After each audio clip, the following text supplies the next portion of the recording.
T Gajalakshmi NTR జిల్లా anganwadi workers and helpers union జిల్లా అధ్యక్షురాలు. రేపు 12వ తారీఖున జరిగే సార్వత్రిక సమ్మెలో ముఖ్యంగా అంగన్వాడీలకు సంబంధించి పెరుగుతున్న ధరలకు అనుగుణంగా పెరుగుతున్న మనకి వర్క్ పరంగా కూడా మనం కనీస వేతనం 26,000 రూపాయలు ఇవ్వాలని డిమాండ్ చేస్తున్నాము.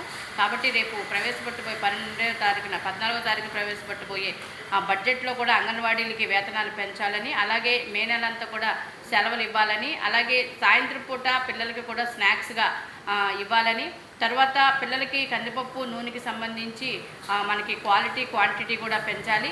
అలాగే మనకి ఏదైతే అంగన్వాడీల్లో మౌలిక సదుపాయాలు ఉన్నాయో వాటన్నిటినీ కూడా సరిచేయాలని, ఇంకా 164 పోస్టులకు సంబంధించి వాటి ఖాళీలను కూడా భర్తీ చేయాలని, వీటన్నిటి మీద కూడా అంగన్వాడీలుగా మనందరం కూడా సమ్మె చేస్తున్నాం. ఈ సమ్మెలో అందరూ కూడా పట్టణ మండల కేంద్రాలలో అందరూ పాల్గొని విజయవంతం చేసి మన సమస్యలు పరిష్కరించుకునే విధంగా కూడా అందరూ కదలాలని కోరుకుంటున్నాం.